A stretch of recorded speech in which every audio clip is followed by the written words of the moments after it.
It's so nice to be here. For those of you who don't know me, I work at Microsoft and run an emerging business group here and oversee what we do in Silicon Valley. I am so pleased to welcome you all here to the Churchill Club's 11th annual Top 10 Tech Trends Debate. Get it out.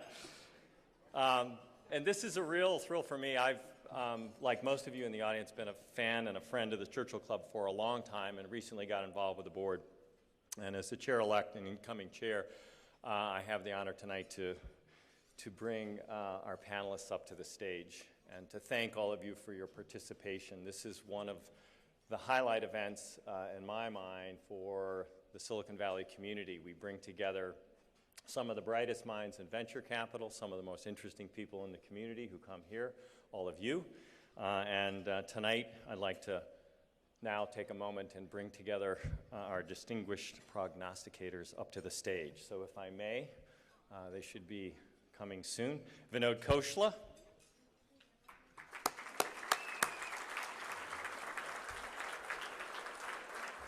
I will say founder of Khosla Ventures, but his resume goes far beyond that, and it's really left unsaid because it's so prominent. Steve Jurvetson.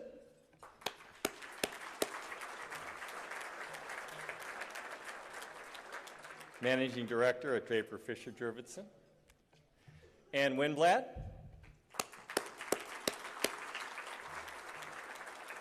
Most of you know Ann is co-founder of the Hummer Winblad Venture Partners. Ram Shriram.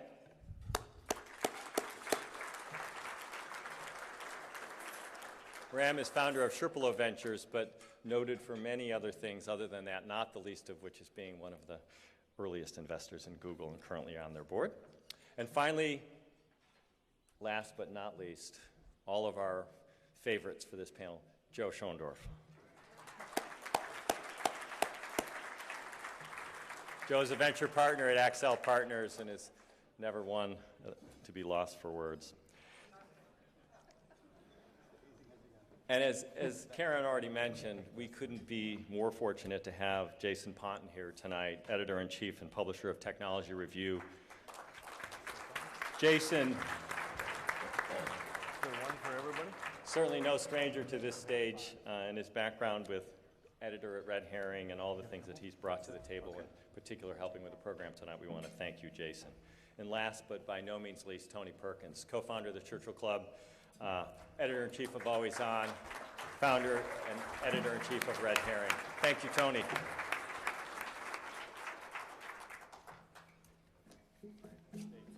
Thank you. All right. Well, here we are. Jason, I'm glad that Karen gave you some extra credit tonight for helping on the program because as you well know, for all those years you were editor of the Red Herring, I got all the credit.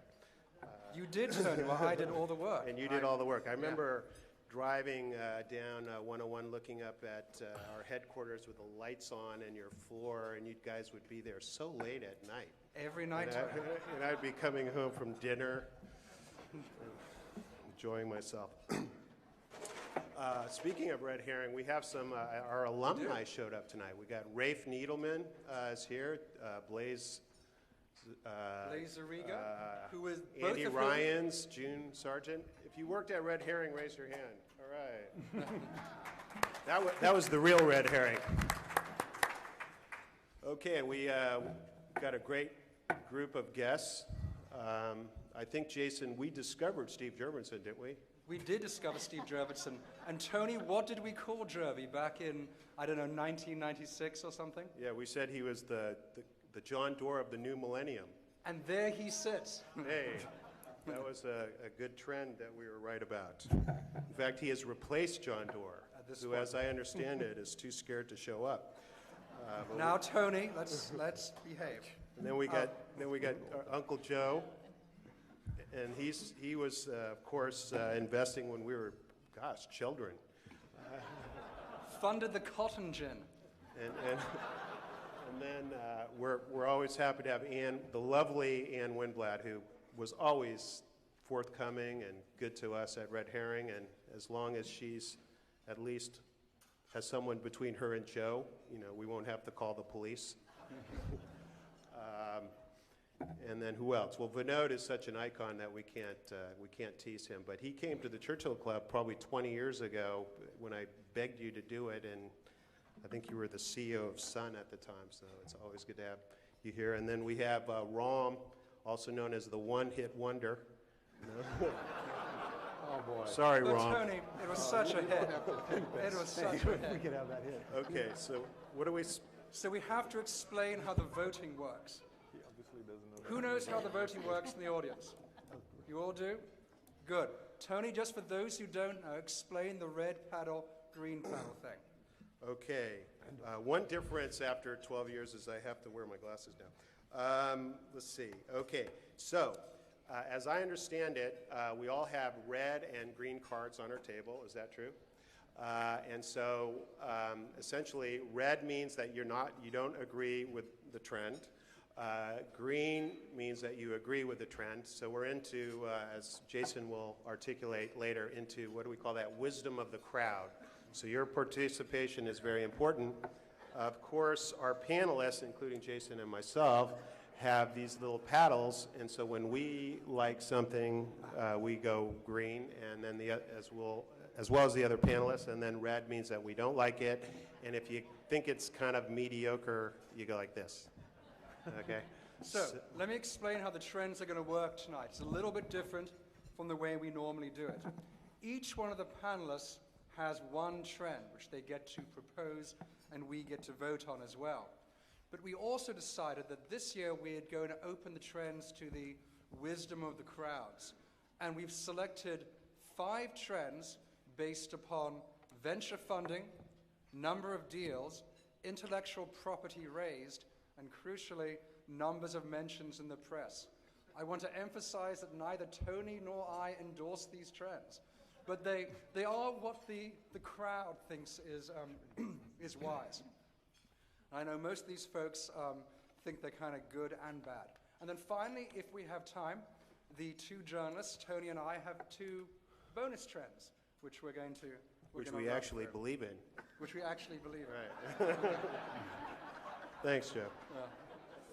Okay, I think as I'm looking at the program here, and we're supposed to run through last year's trends real quick. Yeah. So if we could put up the first one, this is embarrassing because I think I had 2 of them. So we're going to test out how well we can vote here.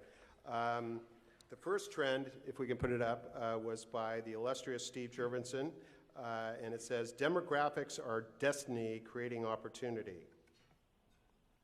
Every 11 seconds, a baby boomer turns 60. The internet-savvy cohort represents an enormous market of time and money, driving new opportunities in mental exercise, online education, and eventually an eBay for information that exceeds the market for physical goods. So how many believe in that? I don't understand it. I don't understand it, Steve. All right. That was the first one. Okay, number 2 was Vinod, and it says the device that used to be the phone. A mobile phone will turn into a mainstream computer. Beyond email, built-in projection screen, and high-speed data will make it your virtual credit card, ID, passport, access to new types of presents, IM, payment system, personal information filing system, and much, much more. So I'm a iPhone dude. Yeah. Visionary. Sea of green. You have green, Vinod. Okay. Number 3, the rise of the implicit internet. This was Josh Koppelman, who didn't get invited back this year. He was young and elbowed out by Joe. But historically, the web delivered most of us value by satisfying explicit user actions. A user entered a search query on Google, a user entered a review on Yelp, a user added his or her friends on Facebook. The rise of the implicit internet. Do we like that? I think he is... Yes. Okay. Number 4, which is Roger McNamee, who said he couldn't make it because John Doerr wouldn't make it.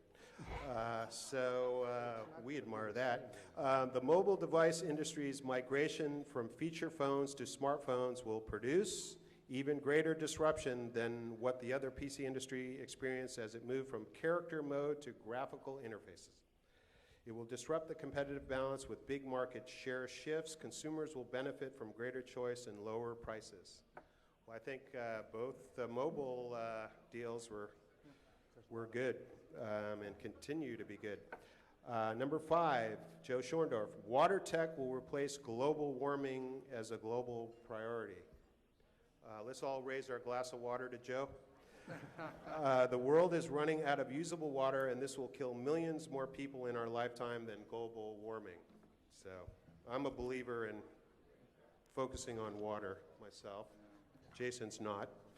Well, not this next You year. drink that dirty East Coast water.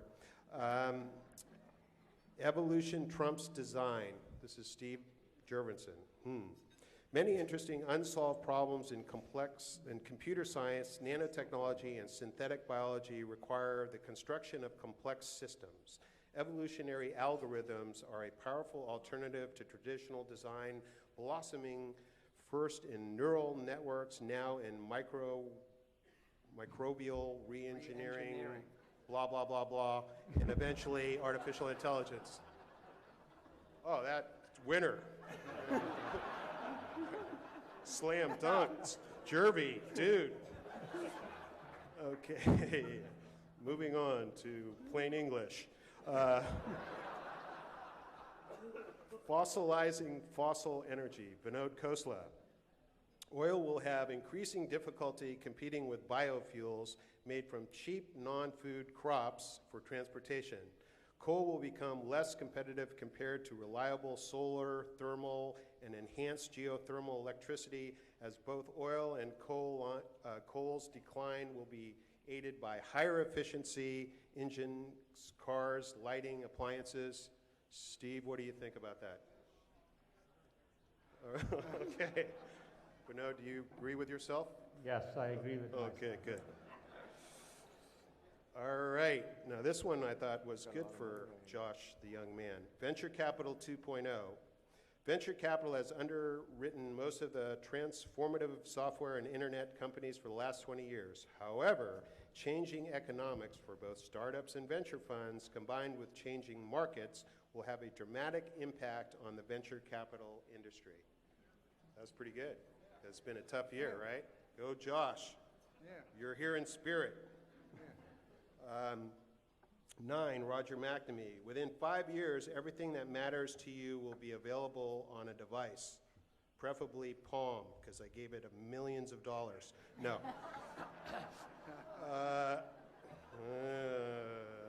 iPhone. No, I'm just kidding. That fits on your belt, or in the case of Roger, he has several phones on his belt.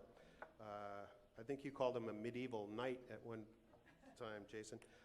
That this will cause a massive shift in internal traffic from PCs to smaller devices. So I think mobile was definitely foreseen. Finally, number 10 was Joe again. 80% of the world population will carry mobile internet devices within 5 to 10 years. Mobile internet devices are rapidly becoming the leading product category. So I think, you know, what's interesting is there's twice as many mobile users as internet users. So there's a morphing effect that will do well. Okay, with that, maybe we'll start with the trends for this year. Karen, however, has asked me to read a quotation from the great and late Peter Drucker. I never predict. I just look out the window to see what is visible, but not yet seen. So with that, we are going to ask Joe to tell us what he has seen with the millennials. I asked for an extra minute or two, and first of all, thank you guys for doing this. This is always the most fun night I have every year. And this is, what, year 10, year 11, year 10 for me. So thank you, everybody at the Churchill Club, and thank you all for being here. This is a kind of interesting month in the history of Silicon Valley. Today is Craig Barrett's last day as chairman of Intel. He retires. He's going up to Triple Creek to his ranch and go do other things. That's important because he started at Intel And I got to thinking about this. We were talking, he started at Intel in 1974. For those of you that weren't here then, I promise you it was a lot worse then than it is now. And let me be very specific.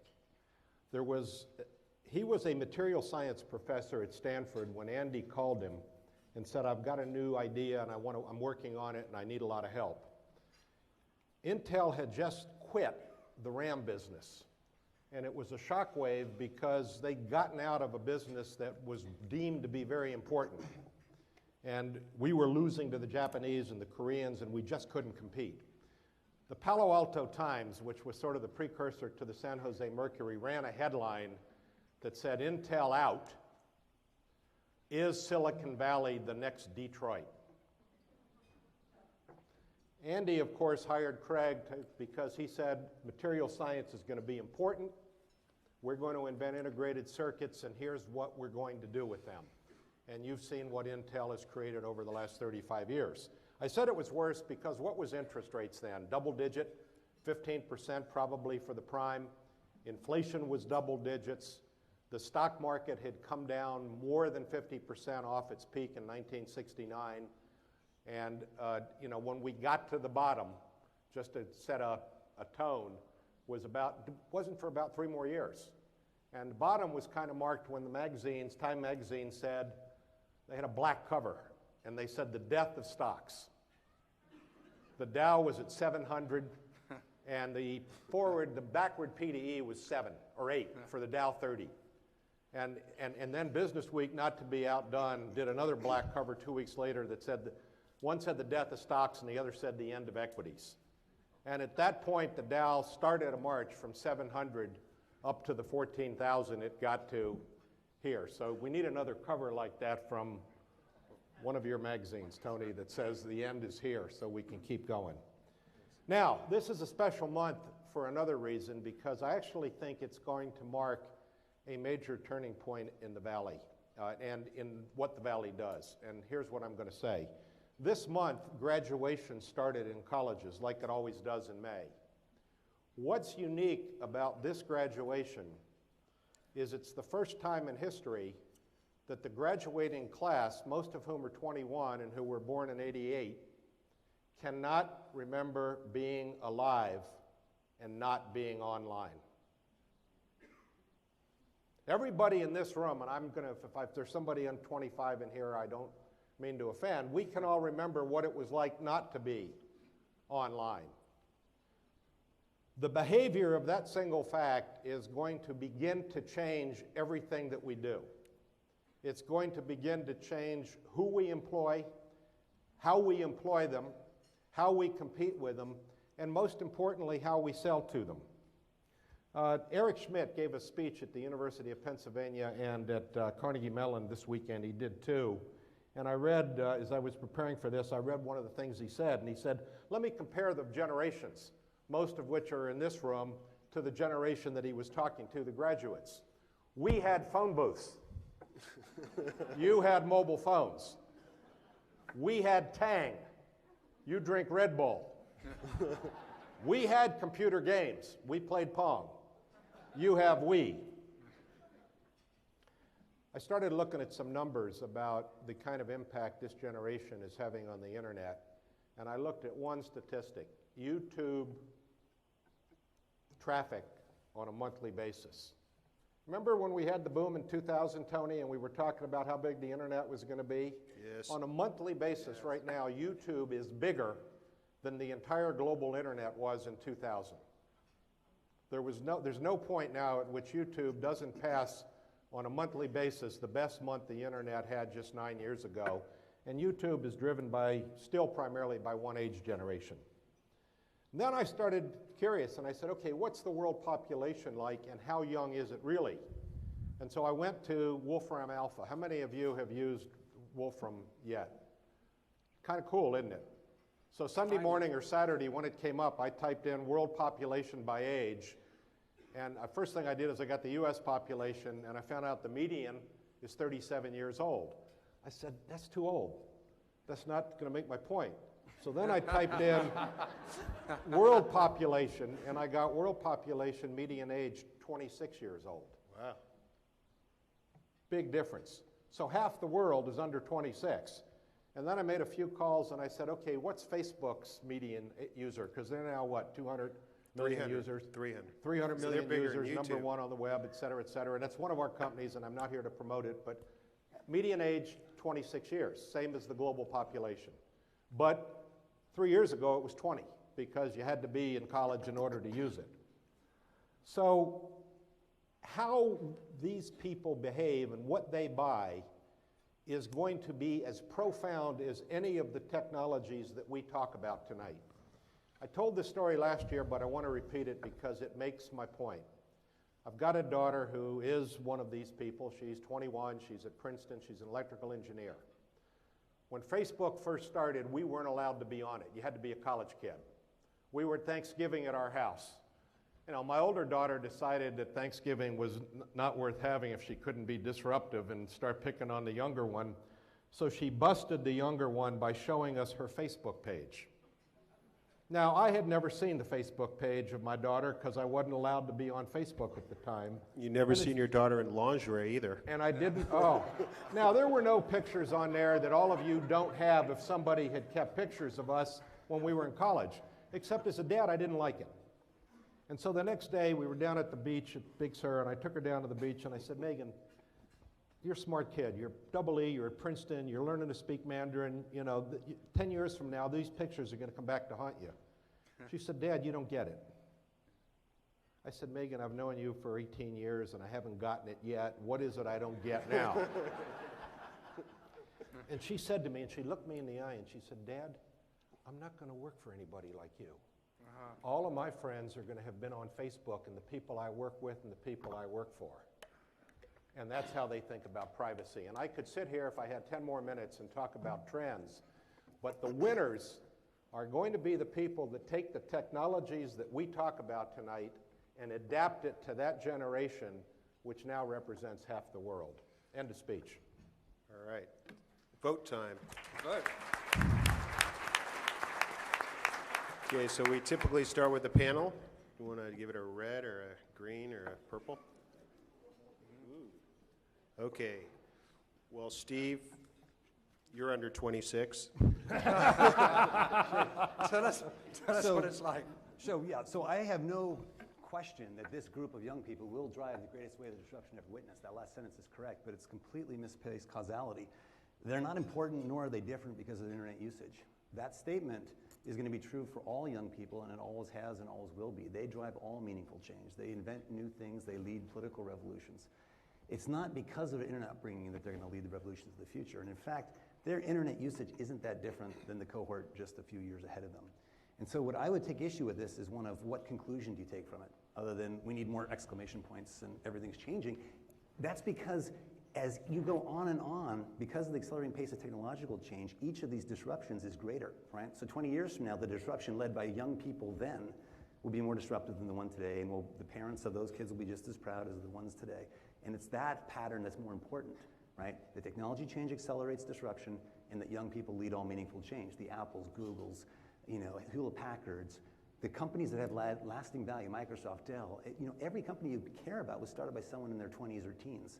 And that's going to continue to be the case, and will always be the case. So I think it's just misplaced causality. Anne liked the trend, though. Yeah, I think that every once in a while we do a step function here where things change. And when we get to my trend, I'll talk about what impact this has on the computing model already, not just because of this generation, but because the enhancement by this generation. I think when you see what we look at venture capitalists is what's sort of swimming under the surface. And there seems to be several things that come together. And this age group has come upon time in the computing model where they don't think of it as a computer anymore. Joe is very, very right here in sort of the naturalness and the economy of technology that they experience. I started a company in 1975. I had to pay $30,000 to buy one computer. that had 256K of memory. There weren't a lot of other 23-year-olds out there that were crying at the bank saying, will you lend me $30,000? It was just too hard. So much friction has been taken out of the compute model. And it's not about age, it's just the timing of when you happen to enter the technology cycle. And the timing for this generation is probably more interesting than not. I'll talk more about this during my trend, but I do think that it may be what Steve is saying, that it's just because you were born in a certain year that the millenniums are going to change it all, but the millenniums are the lucky ones. They really, the ingredients that the way they experience technology, and the impact that they have even on their parents to say, this is not this hard, why don't you try it? You too could be on Facebook. How many reluctant parents are now on Facebook driven by that 18-year-old daughter? So I think Joe is correct, and that's why I supported it, that this particular age group and this particular moment in time is a really important period and will be a very big driver of change. I mean, I think the real key question here is there a distinct generational break in behavior? And I agree with Joe in the respect that you had the PC generation, which, appeared to me as, when Steve Jobs and company were saying, we're going to put a computer on everybody's desk. It seemed pretty cool at the Everybody thought that was like insane, right? And that was a generational break that created a lot of disruption, right? And then, so the real question, I mean, Vinod, did you vote red? Vinod hated it as well. Yeah, I voted red. you were in red, and why as a So, father of millennial my kids? reasoning was almost identical to Steve's and went beyond it. I do believe this generation has a different mindset, and the next generation will have an even more different mindset. The rate of technology change is accelerating, and that will enable more capability, and a new generation will always adapt to it faster. I remember in the late 80s, I was talking to Bob Pittman, who is the founder of MTV, and he showed me an amazing chart. The number of people who had multiple channels in the home when growing up almost coincided almost exactly with the number of people who actually subscribed to pay TV. Right? So that this notion that people's habits get formed early in their years, and you'd have to really see the chart to understand what I'm trying to explain. There's not enough time. Every generation gets used to certain things, and after the age of 35 or 40, you sort of get locked in your ways. Newspaper readership above and below the age of 40 is dramatically different. And so I think this is a characteristic of every generation and how fast technology makes new tools available, and each generation will be more surprising than the previous one. But the reason I want to go beyond that is my view is this is sort of a narrow slice of life. There's a much broader slice. It's a slice of life. How do international communities work? How does energy work? How do we build communities and cities and towns, and how do we use energy? There's massive disruption coming in a lot of different areas, in my worldview, mostly enabled by technology.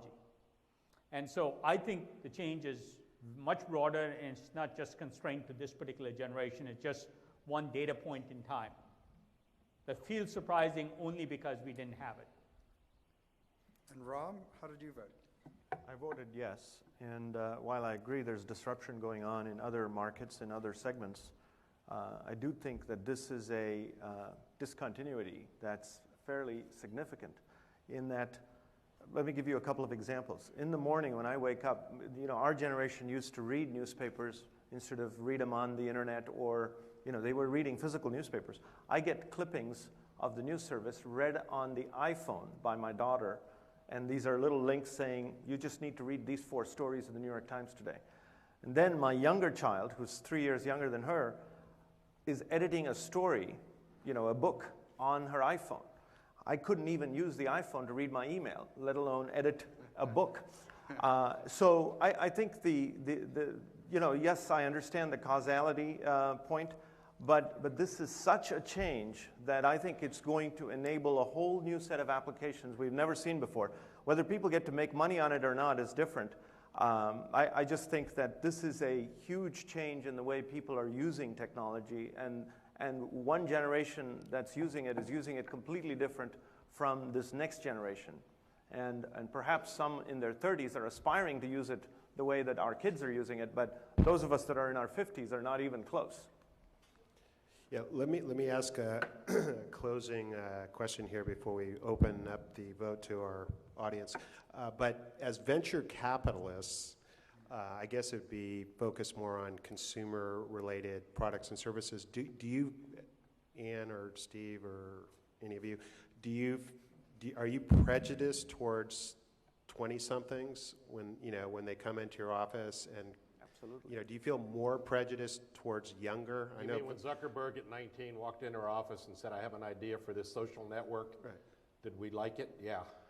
So I guess the question is that, I know Vinod started Sun when he was 27, but, I think I've seen kind of a shift where you kind of feel like either they're part of that world or they're not, and I wouldn't be backing a 35-year-old, doing a new Web 3.0. I don't know. Yeah, I would say that perhaps one other thing is happening is that there are some people that are being left behind, and we are prejudiced there, Right. where they're not fully equipped to understand the full set of tooling that they have at their disposal to fully evolve any kind of compute model. And that happens rarely. It seemed like it happened in that early 70s period where there was a whole bunch of people that didn't kind of move forward. They didn't sort of get the message that things were shifting really rapidly. And Vinod talked about a continuously accelerating pace. But I do think there is a step function here where the prejudice is not so much for the 19-year-old, but against the left behind. Right. I mean, it's true in science as well. You move from pattern synthesis to pattern recognition, right? We're all in the careers we're in trying to recognize patterns, not create the future directly. And the young people tend to create the future. They create the patterns we recognize. Shall we see what the audience Yes. thinks? If No you audience. agree with Joe, it's green, and no is red. I think that's a preponderance of green, Tony. Yes, very much so. Very much so. All right. Before we... So, Joe. Yes. This made Uncle Joe very happy. Before we do the second trend, can I ask if any of the millennially minded are twittering, you little freaks,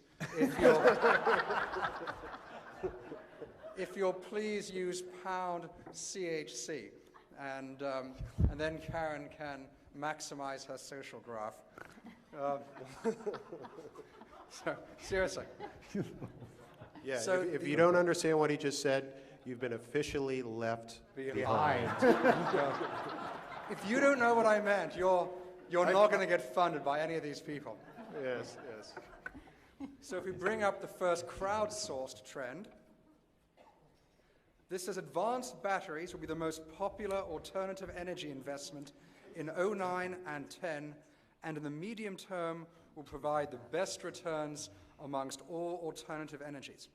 And the justification for this is that while venture funding for clean energy tech mainly fell throughout 09, investment in companies creating alternative batteries actually increased to 69 million in the first quarter, over 50 million the previous year, based largely upon one company, A123 Systems out of MIT, funded by Deshpande, which has received more than $1 billion in venture funding to date. But crucially, the Obama administration has assigned $2 billion in stimulus money to go and force the creation of new batteries. The press loved this trend. The phrase advanced batteries was mentioned 376 times this year compared to around a little over 100 the previous year. So the reason why these batteries matter, just very quickly, is that without better storage, not only can we not do things like electric cars, alternative energy sources like solar are less efficient. So this is what the world thought was important in alternative energy so far this year and at the end of last year. Shall we vote? Does our panel find it important?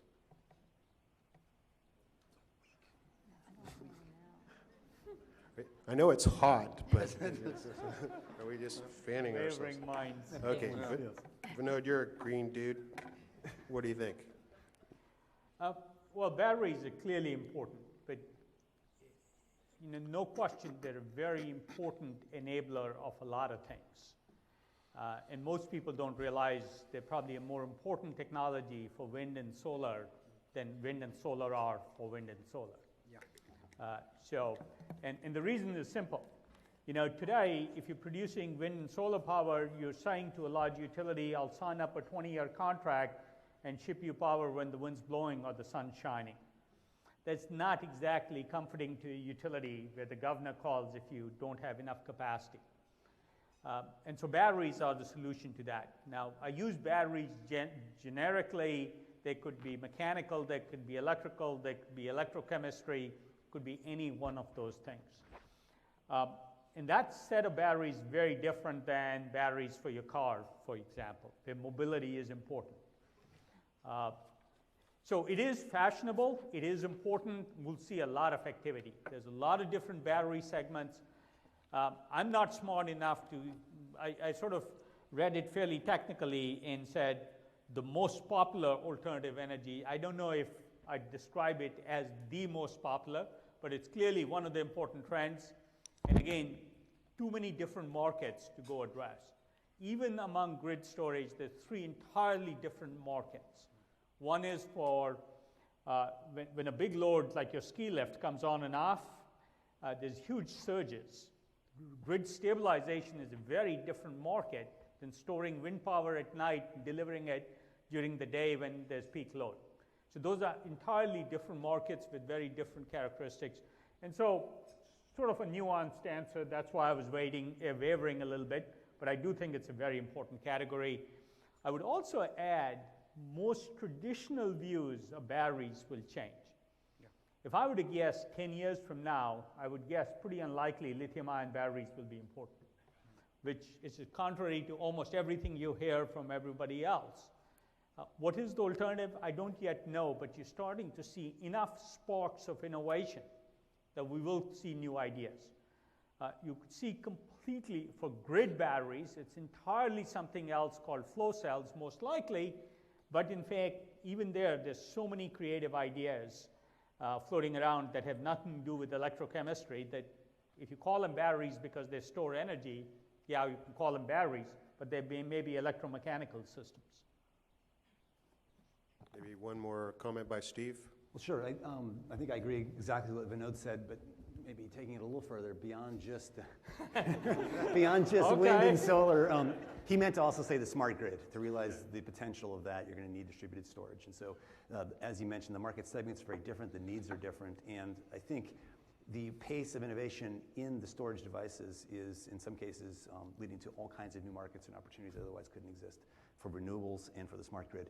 It's also, of course, in all of our devices. The aggregate waste or usage of all the aggregate devices on the planet is starting to add up to a staggering number. So you take the millennial trend and some others around mobility, people are going to be carrying these devices with them all over the place. I mean, I drove here in a car that has 6,831 lithium-ion cells. And as more and more vehicles move in that direction, it's going to be an enormous market. And we're going to need to get off lithium as a raw material as well. Joe was shaking his head aggressively about this trend. Not aggressively, sternly. I made my paddle in the middle red and green because I think there's 2 legitimate sides to this. Here's what I know that I'm certain of, and that is that in 10 years, if you live in a major metropolitan area, the overwhelming majority of us will commute in electric cars. And so that's going to happen. That will be the mode for intra-city, within the city, going to work 30 miles a day. Now, that's going to be battery driven. Is that a venture play? Probably not. Why not? Because we do things that are disruptive. And if you look at the 30 or 40-year curve of batteries, it's been the opposite of Moore's law. It's been a single-digit % increase, per long unit period of time. And it's probably a big capital play outside of the realm of what limiteds give us money to do. So batteries will happen. There will be new forms of batteries. I worry about lithium ion only for one reason. One of the reasons we want electric cars is greenhouse. The other reason we want electric cars to get away from Middle East oil. Well, where does half the lithium in the world come from? Bolivia. So switching from Middle East oil to another country where we don't have control of the prime material may not be the best idea. Gonna happen, maybe not a big venture play. Should we have the audience vote? Unless Ram or Anne have a strong opinion on batteries? They do not. Does the audience believe that alternative batteries are going to be a hot area for venture? Well, not for venture, for general investment. I don't think it actually specifies venture. Yeah, it did. As an investment generally. It's kind of even Stevens. Like the group. So Jason, let me add one more comment in Yes. response to Joe's end comment, and that doesn't change anybody's vote. The one thing I would disagree with is his contention that most of us will drive in electric cars. That is extremely unlikely. And I did a quick analysis. The Honda Civic Hybrid was just introduced in India, not an expensive car, middle-of-the-road hybrid car. And the Tata Nano has just been introduced. And my analysis showed that the total passenger miles driven in the Honda Hybrid would be a fraction of 1% compared to the Tata Nano passenger miles. So most of the passenger miles in this world will be driven in cars that are inexpensive. And unless we see a black swan of battery technology is unlikely to power the world's. We will ship 1 billion cars on this planet in the next 15 years. It is very unlikely that we will ship more than 10% of those as electric cars. But this is why you believe so profoundly that we have to have a series of novel biofuels which will work with the existing structures. Well, I believe profoundly, and I'll get to this when I get to my trend. Fundamentally, whatever we do has to make economic sense. And if it doesn't make economic sense, it's not going to be pervasive. 5% of Californians will do anything. I drive a hybrid, so we own 5 hybrids in our family. But that's not the point. What middle to upper income Germans or San Franciscans can afford is not where the action's at. It's where you'll ship 1 million cars compared to a Prius in the first 6 months. And that's the Tata Nano. The reason I said what I did is over the last 3 months, and I think this is important, I went and talked to the CEOs of the big car companies. And with they saw Obama's 35-mile coming. They can't make internal combustion engines work and have a fleet average that does that without a huge mix of electric cars in the big cities. And so they're And when have the planning big to companies ramp been up. able to predict any innovation? I was talking earlier this year to Rick Wagner at GM. Who? Rick Wagner, Who? CEO of GM. Who is right? He's now a venture partner of Vinod's. I said a 50% improvement in the internal combustion engine is likely, and 100% improvement is possible in the next 3 to 5 years. And he said our engineers think that's pretty close to impossible. 5% is possible, not 50, and definitely not 100. More than one entrepreneur, maybe 100 entrepreneurs, are working on 50 to 100% improvement. And if one of them succeeds, it completely changes the picture. And that is extremely likely. A hybrid, by the way, gives you about a 25% improvement in mileage, not 50 or 100%. So innovation died in these areas about 25, 30 years ago and just started reviving in the last year or two. And that's why everything's up for grabs. We're even looking at multi-module engines where couple of modules are fuels and a couple of modules are electric. Just like you have 8 cylinders, think of some of the cylinders being electrical and some being biofuels or other fuels. So all kinds of things are possible. In fact, a hydraulic hybrid give you a far greater efficiency improvement than an electric hybrid.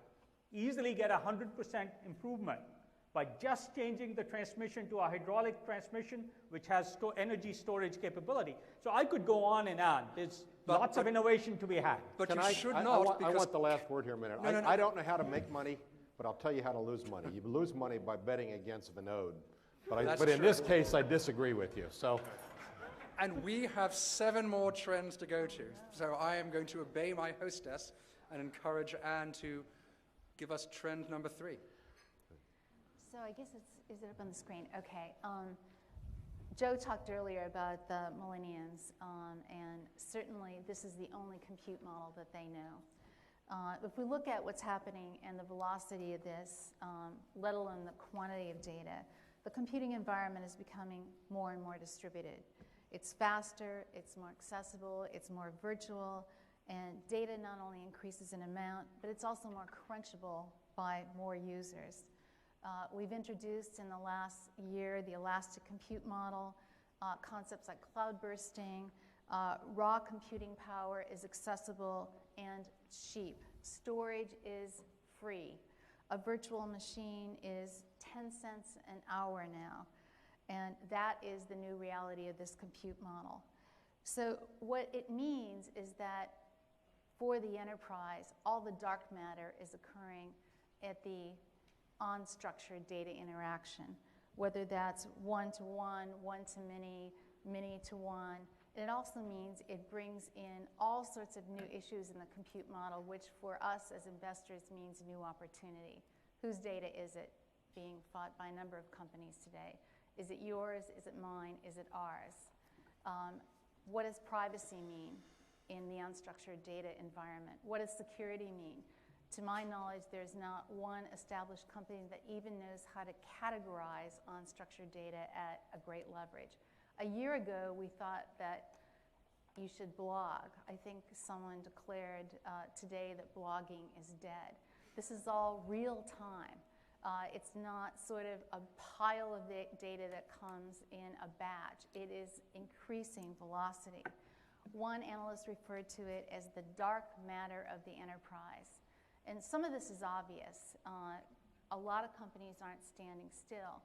I noticed quietly about 2 weeks ago, IBM announced a new 4,000-unit services group called the Business Analytics and Optimization Group to only work on unstructured data. Probably the first services firm to actually form an entire business unit focused on this opportunity. And this trend is not going to stop. What it means for the existing compute model, what is occurring at the unstructured level is not even connected today to the back-end plant that we built over the last 30 years since that seminal time in 1974. If you look at even common computing components, the application server, not meant to deal with this. The relational database, not meant to really deal with this. So for us as investors in the software environment, we see this disruptive trend as really reshaping the computing industry itself and creating huge opportunities for the creation of new companies. Put it up for our vote of our panel here.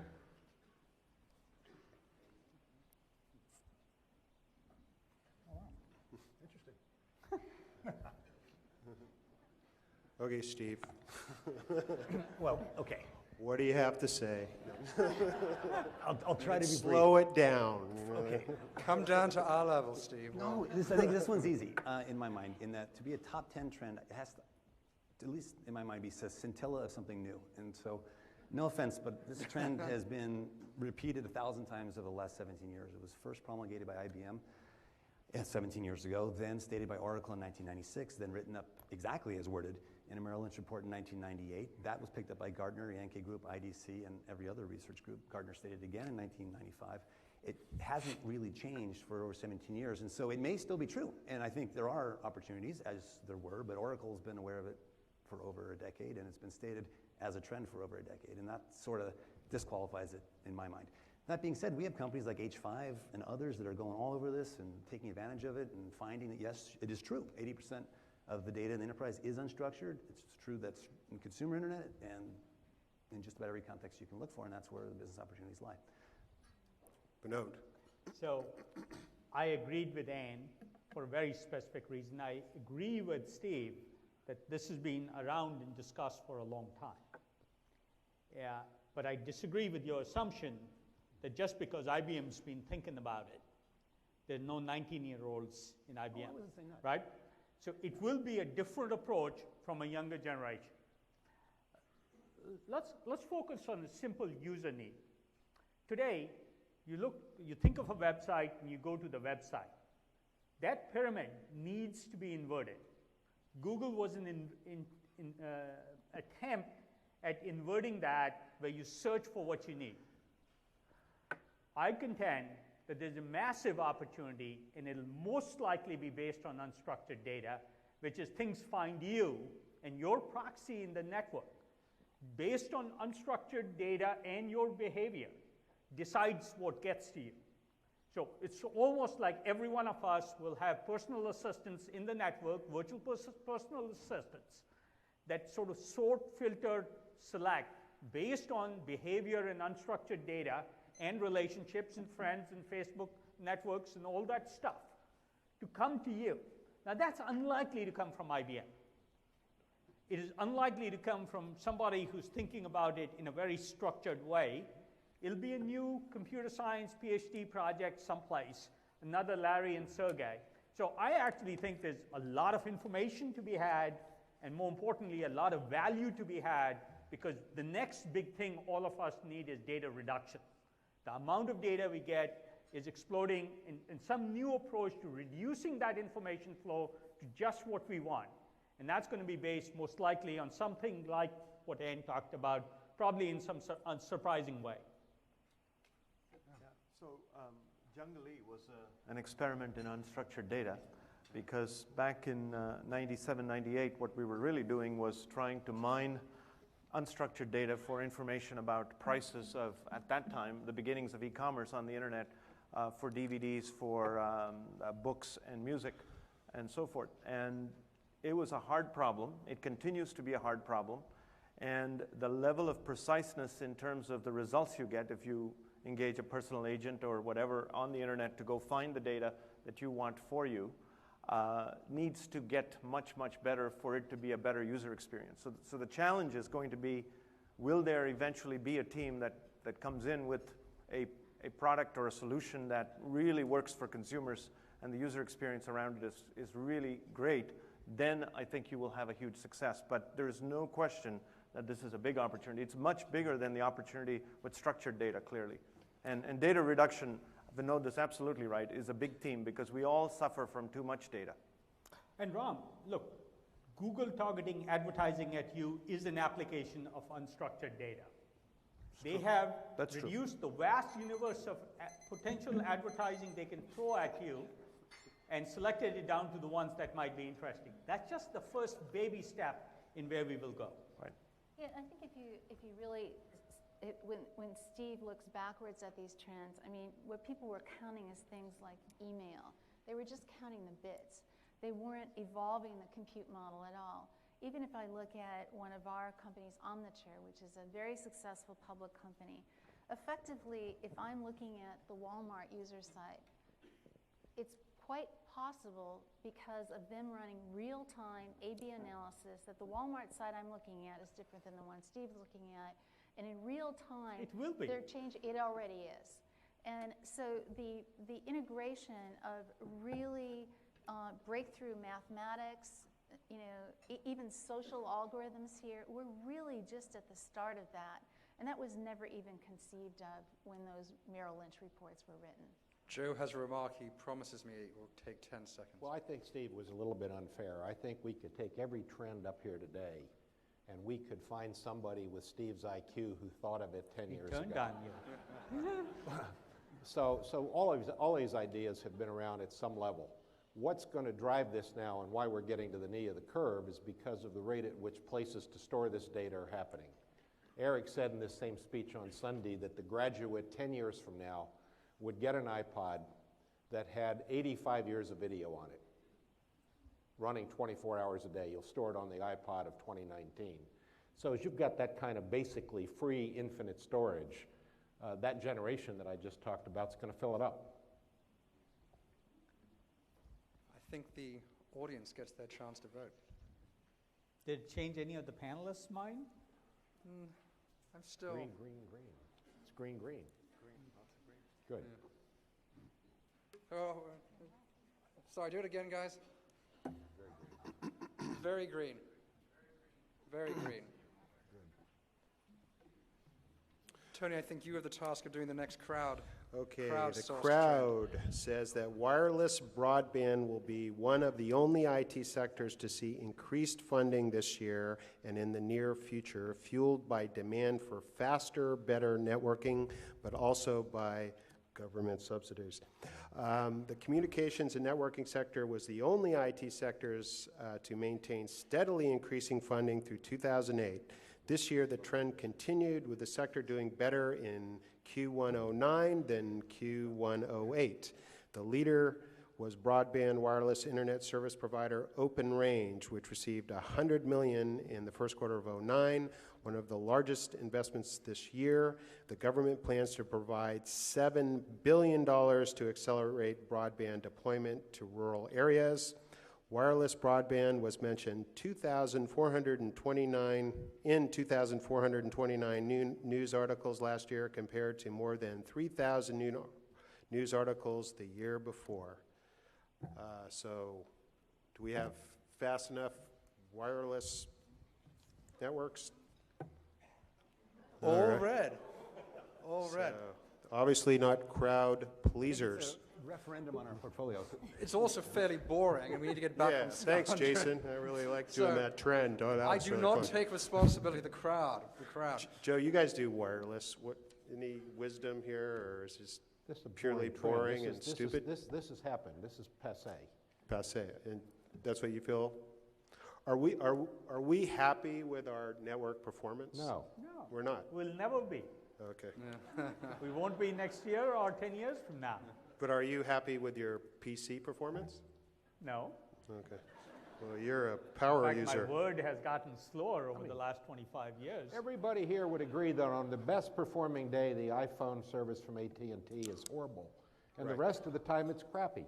Right. Look, the fact is, the more bandwidth we get, the more things we'll try and do to the point where it's uncomfortable. So it'll always be unsatisfactory, because we'll fill up the bandwidth and then try a little bit more. So I think we can get right back on schedule by seeing whether this crowd is smarter than the larger crowd of journalists and, and the government. So let's see if you guys like it. Very, very, very red. You hate it. Which means we can go straight on to Vinod.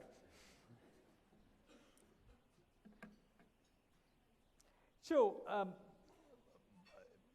I have two important words in my trend. First, main tech, not clean tech. And the second is capitalism-based. First, I want to give you perspective. This is not a one-year trend. This is not a 5-year trend. It's sort of a 25-year trend. And at this point, it's almost independent of climate science.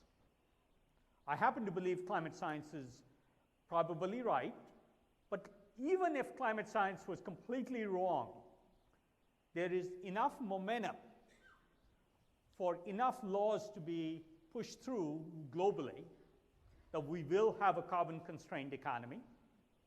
And frankly, that's a good thing, because it's like buying insurance. We buy flood insurance, fire insurance, and in every other kind of insurance. All our defense spending is insurance, all our anti-nuke spending is insurance, and this is another kind of insurance which affects far more people than just one minor little nuclear explosion in some city. It will feel minor relative to the risk of climate change. And so we are dealing with very large risks, and so hence insurance important, so we will have a carbon-constrained economy. When you have a carbon-constrained economy, the question isn't how wind power gets to be 10% or 15% or even 20% of our power generation, how solar becomes to be 10% of our power generation. It's the other 80 or 90% that matters. And that's why environmentalists generally play on the fringe, which I call clean tech. I think we're dealing with main tech. How do we fundamentally, you can't change the carbon emissions of this planet by 80% by operating on 10 or 20% of our infrastructure. And so it has to be main tech, not clean tech. The second obvious thing is you can't do this change based on subsidies or regulations. It has to be capitalism driven. And the good news is all the technology trends I see say that we will have new technologies, low carbon technologies that can compete unsubsidized with their fossil competitors. And frankly, they have to compete unsubsidized if they're going to operate in the fastest growing energy markets and infrastructure markets in the world, which are India and China.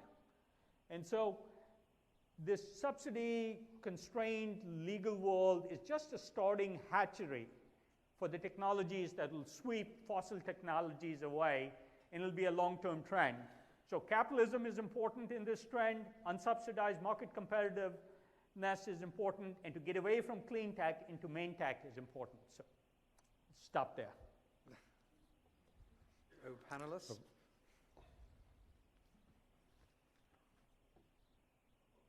Ooh. Oh, all right. One comment I would make about Vinod's trend, I'm on a university board, and it's a university of about 12,000 students in the center of the country, the University of St. Thomas, but it has some very deep science majors. And when we talk about how new industries get started, it really has to be appealing to the newly educated. They have to have, the true entrepreneurs look for something to apply themselves to versus I'm going to get my PhD, which some of them will do. But the energy level at the university level to applying the new sciences to these definable areas, the consumables in particular, is very, very, very high. And so from a venture capital perspective, even though we don't invest in this area, this is really an integrated science. It's computer science, it's materials science, it's biotechnology, and it chops itself well into addressable opportunities for young entrepreneurs at very capital efficient pieces. So the way Vinod has articulated this versus the big bang theory of clean tech investing really does give it a better direction, I think, for venture investing, and does express what really is happening at the grassroots entrepreneur level. I just want to add a thought because Anne triggered this thought. If you went 4 years or 5 years ago, you went to MIT or Stanford or Caltech or Berkeley and said, which of the engineering students are interested in a PhD in energy? The answer would be nobody. Maybe nanotechnology, biotechnology, genetics, computer science, I could go down the list. Today, the number one choice for the brightest students is energy-related stuff. It's true at the managerial levels. It's true at all true levels. There's a flock of every human level. talent. Right. Management teams from all over calling me. I'm in this old business. I'd really like to do anything in this new area. It's the PhDs. And the PhDs in 5 to 10 years will start inventing new stuff. And they're a lot more cross-disciplinary than they've ever been. So this is going to be a really, really exciting area when this new talent comes out of the universities. I'm really excited what happens sort of 5 to 10 years hence. And we will completely reinvent the infrastructure of society. You could. But Ron was hedging there, I think. Well, I was hedging Because of two reasons. One, I do agree that this is something very important for the country and the world, so I'm not disagreeing on the need to reduce carbon emissions. The question really comes to, is this a viable opportunity for venture-backed companies, given the nature of the investments required and the time horizon over which it will likely succeed? So, but again, nobody has won betting against Vinod. He's always been very successful and early to pick out these trends. So I want to be very constructive in what I say. Come on, he's not always right. Pretty much. I just hide the failure as well. Yeah, he learned that at Kleiner Perkins. So the challenge really is to figure out what is the sort of the flagship company in green in this area that's going to show the way that there is actually a return for investors, that capitalism actually works here. Because capitalism couldn't be, let's sort of socialize the losses and continue to keep investing, where the new government puts more money in and then we continue to keep spending, towards a green future where we don't have necessarily viable companies that on a cost per kilowatt hour basis actually can effectively compete in the short term against fossil fuels. So it's a question of, do we spend more of that money on new alternative forms of fuel, or do we spend it on efficiency? Because all of our electrical systems are built to sort of peak capacity, and in fact, if we were better consumers of electricity or power or energy, we would actually try to lower that peak load requirement so that the need is much lower and the efficiency of the grid is greater. So I would rather see more investments in that area than in alternative fuels. Jerry, you've been unnaturally silent. I voted for Vinod, but for the first time since I think I've known you, I don't think you went far enough. And let me tell you why. I don't actually think it's about carbon emissions per se. And last year I talked about water. I think when we get all done with the global warming hysteria and some of the reaction and overreaction, and I'm really not sure about climate science, what I am sure about is the problem is probably going to get defined as consumption. Consumption of any and all resources that we have that are finite on Earth. So I think the problem that the generation I just talked about is going to have to deal with, and you look at all of these things, plastics and water and appliances and steel and cement and glass, we have 6 billion some people on the planet, going to 7, going to 8, going to 9. There is a finite limit. So the quicker we start to think about anything that we take from the Earth, how can we minimize the impact of doing that, is going to be the right way to think about life. And I think carbon is going to end up being put into a category of something that we need to worry about alongside of water and alongside of the whole natural resource spectrum. Yeah, I should agree with you and with Ram. My view is general. I think technology is the only resource multiplier we have. There's 500 million people with a decent lifestyle on this planet, another 5 billion, which will add to that in the next 30 years or so. The subject we should have a separate conversation about, which is I think your underlying theme, which is research in this country, applied science is moving more and more towards a venture capital model, and much to our maybe dismay, away from the big company. I mean, when I got here, it was all about IBM and Bell Labs and these and HP, and these institutions are not producing what they did. And so I think it's up to us to fill that. So I just want to clarify. Our view of main tech, we have a cement company, we are reinventing cement. We have a glass company, we're reinventing glass. We have 3 engine companies to reinvent engines. We have 3 bioplastics companies to reinvent plastics. We have 3 lighting companies to reinvent lighting. We even have an air conditioning company, a motor company. I mean, it is the infrastructure of society. This is not about just solar power and biofuels. In fact, that's sort of less than half our portfolio. Most of it is about using 1/10 the electricity to have better light than these yellow incandescent lights, or having an engine go 2 to 3 times further on the same amount of energy.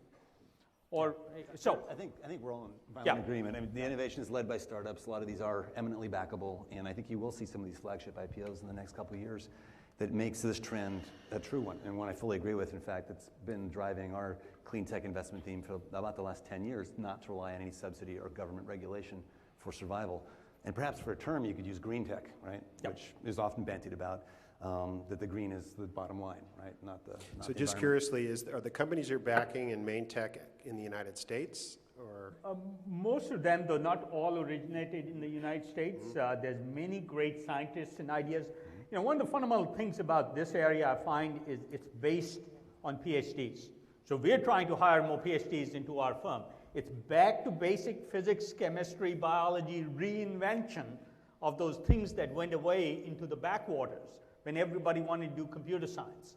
And so the ideas come from all over the world. We tend to be focused here, so a lot of people move to the US.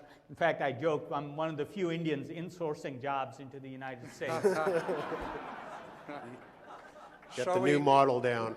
We moved quite a few companies into this country. Very interesting. Tony, shall we see whether the audience dares to disagree Yes, with Vinod Khosla? Dare to join ROM? I have never seen a more Almost full unanimous. I think I see one red. Who? That person over there. Yes. No, two? Yeah, would you come sit next to ROM so he can... Wow. So let's look at the next crowdsourced Panel trend. and the I audience. think it's a new record. So the next crowdsourced trend spins off what Ram was saying. It's about the smart grid and smart meters. Power and efficiency management services will see a flowering of investment and innovation as we realize we cannot have an alternative energy future without a smarter energy infrastructure. And again, government handouts don't hurt either. So smart meter services had a $317 million in venture funding in 2008, an increase of 37%, and the Obama administration plans to go and give fully $11 billion to the smart grid and to smart meters. And there's been a relatively large increase in news mentions, 1,232 news articles in the past year compared to around 1,000 the year before. So does the panel believe that smart grid and smart meters will see investment and will produce innovation in the next couple of years? Ooh, All right. that's good. So you're hedging. Well, I'm absolutely convinced that we're going to reinvent the total grid. I'm less convinced about smart meters. I have built a home, I'm building a home for a long time, a green home up in St. Helena, and I have measured this thing. I bought a 3-phase power meter, and you get a smart meter and it tells you all this stuff. And then the question is, so what? I realized I was burning twice the kilowatt hours I thought I was going to build, and the only way I could go figure it out is to invest $2,500 in a storage power meter, and then I had to go put it on all of the major things in the house for 2 days while I ran a normal cycle. The average person isn't going to do that. If we take the next step, which is to connect the device where it's powered in the home to the smart meter so there can be a closed loop, and you can do something with the information.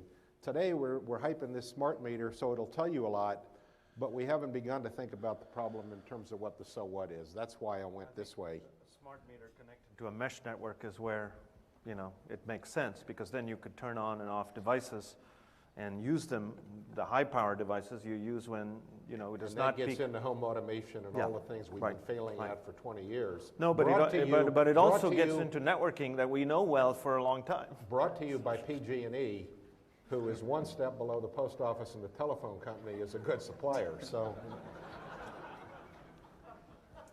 Steve? Well, I'm not a big enthusiast of the smart meter in the home today, but they're nevertheless, when you look at the general area of power and efficiency management services, it's undeniable there's an insane amount of waste going on in the grid, in data centers, and all up and down the stack. And to be able to remotely manage resources that are left on for peak needs, right? So data centers left on all the time, it's only used less than 20% of the time. It adds up to an enormous amount of waste overall. The companies like Enernoc, I think, are paving the way and showing what can be done. This was a company we first invested in a few years ago, and it now has already prevented 60 power plants from being produced. What they do is just aggregate diesel gensets, refrigerators, stuff at an industry, right? It's not in the consumer's home, but places where you can dim the lights, where you can turn them off at night, where you can say, look, users, can we have some control in a central way over the data network of all of your both generating capacity and your usage? And if we have a peak need, instead of having a brownout or building a power plant we only need for a few hours each year, we'll be able to dial things back. And in so doing, they've already signed up 3 gigawatts of synthesized capacity that now the grid otherwise doesn't need, and it's distributed capacity. And so that's just one of many examples that are coming down the pipe. We have about 4 different companies working in this area, both in the US and China, where they see they can make a watt not spent the best watt you've ever conserved. There is sort of an odd statement in this trend here saying startups did well because they got $317 million in VC funding. That's not how we judge whether the startups did well, as how much funding they got. That's true. So I do want to clarify that. That is true. I think what we're saying here is that it's a sufficiently hard and interesting and has a provable result in the end for those that make it work. I'm not sure that pouring $11 billion more on it accelerates the pace of innovation here. But it's going to be a problem set that is, again, is there an addressable market? Are there customers that really want to see cost savings here and improvement? Definitely, and they're everywhere, from us as consumers to the enterprises themselves. Is it a sufficiently interesting problem that's addressable with reasonable amounts of capital? Cut out that $11 billion to build some significant companies here? Likely. And I think that's why we're supporting it as a trend. I don't think it's easy. So I do think that of those companies that got the $317 million in 2008, that some of that is lost money. Yeah. Well, we are going to talk, if we have time, about whether or not the Obama stimulus package is going to have a malign or a benign effect upon our industries. But perhaps we will ask the audience what they think about smart meters and smart grids. Do we agree with the crowd? I guess I do. Tony? What do you think? Yeah, okay. Steve? Yeah.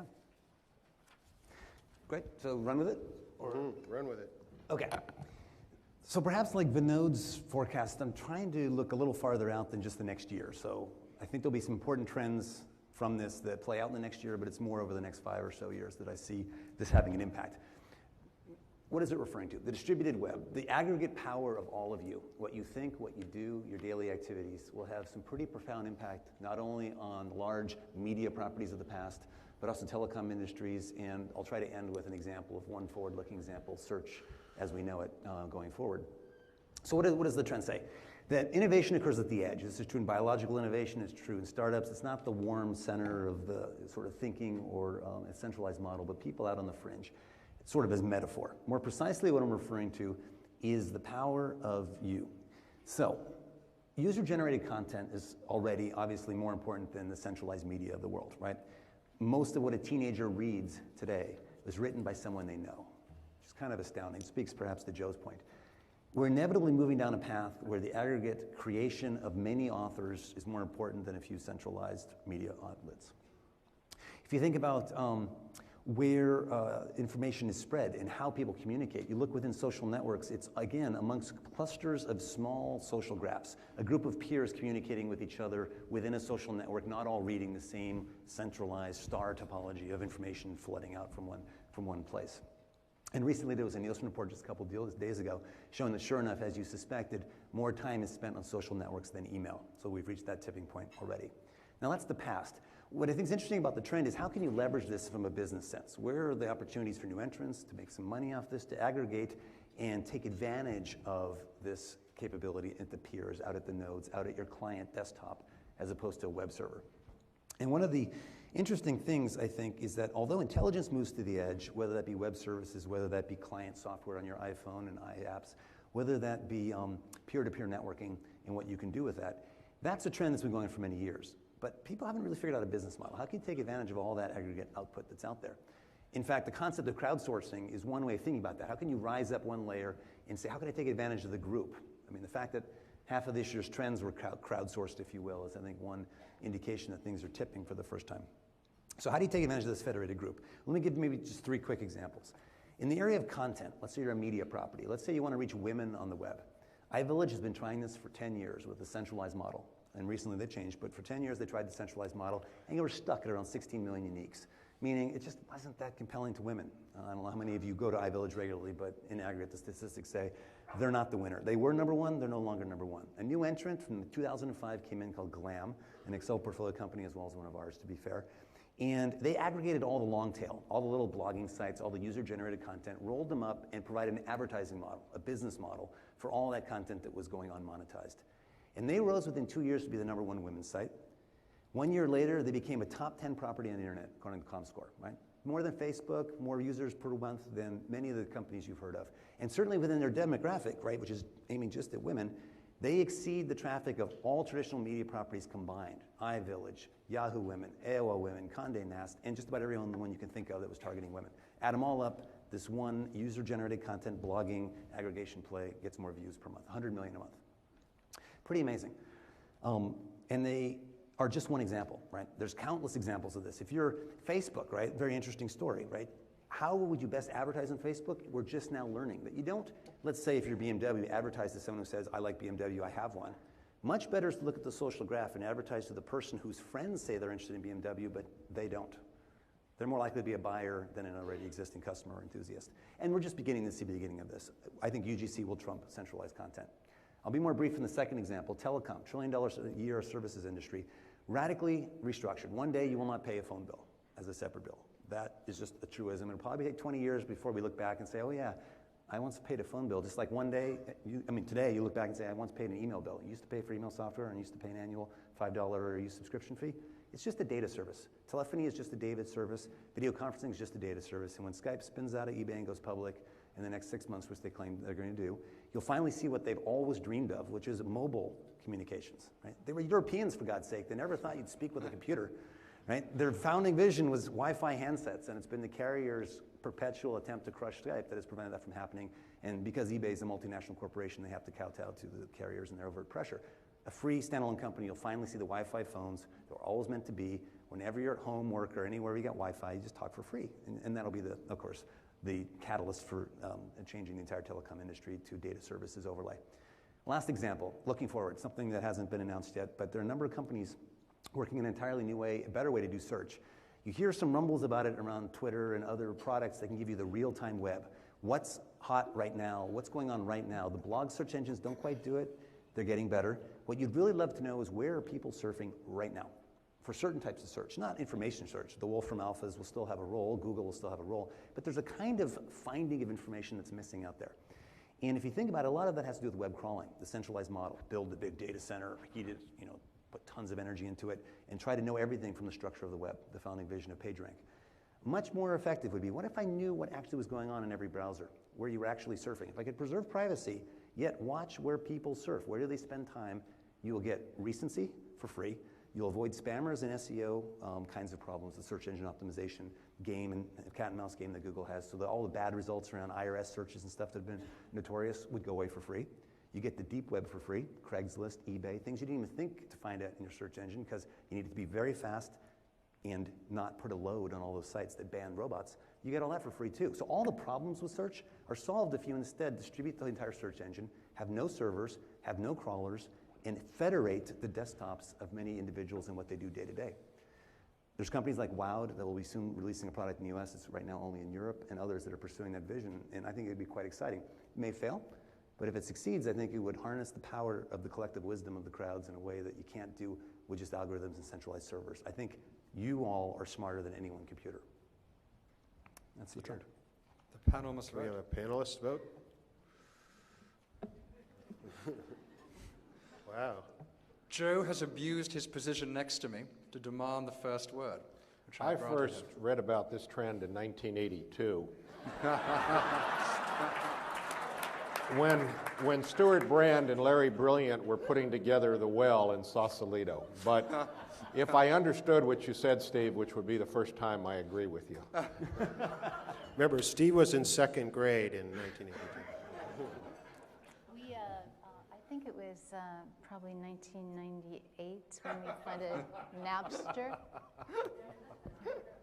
Wait, let me go get you. I'm not saying peer-to-peer is something new. I'm saying, how do you build the business model on top of it? I don't think Napster quite nailed it. Oh, they nailed the business model. They just got nailed by the entertainment industry later. So since I was probably the only one on the panel who agreed with Steve. Joe did. Oh, you agreed with me? Okay. I think You're going to change your mind? No, I haven't changed my mind. I think what Steve was trying to say, and I don't think he sort of quite said it this way, so maybe I'll extend what you said. Yes, please. So we can agree. Thank you, Vinod. I was struggling with this idea. No, look, this notion of applications built on top of crowdsourcing, the notion of applications built on recency, and frankly, the fundamental new phenomena of the real-time web, of which Twitter is just one baby step again. It's the edge of real-time where people talk to people, devices talk to devices, and all kinds of interaction happen in real time. And there's really, to tie it into what Anne said earlier, there's sort of data in that's extremely valuable that can be extracted. To me, that's another application of unstructured data and crowdsourcing. I think this fundamental notion that we have to consume media originated from a central thing, edited, is dying. There will be some value to it. There'll be niche brands established that do that well. But this whole idea of recency and crowdsourcing applications is very important. And frankly, I think the real-time extensions of the web are going to be very, very important and give rise to all new applications that we haven't started to imagine. yeah, I think that if, we haven't really talked about cloud, which is really an abused term these days, but realistically in the virtualized enterprise environment, the concept of cloud bursting is already happening. The largest user of Amazon Web Services is Eli Lilly. And even the New York Times is one where they figured out that they could actually put 11 million objects on Amazon and actually use them as part of a potentially future business model. But that, again, is very temporal, real time. It's data you need now to crunch it.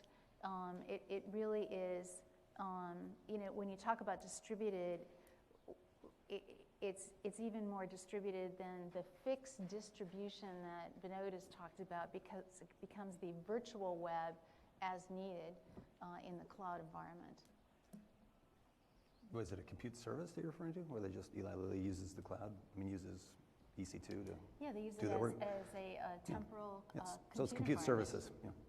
So we should hear from Ram, since he sits on the board for Google. We've been sitting there silent. Well, so I agree with the real-time web. I'm not sure that's how Steve described what he was proposing as this trend.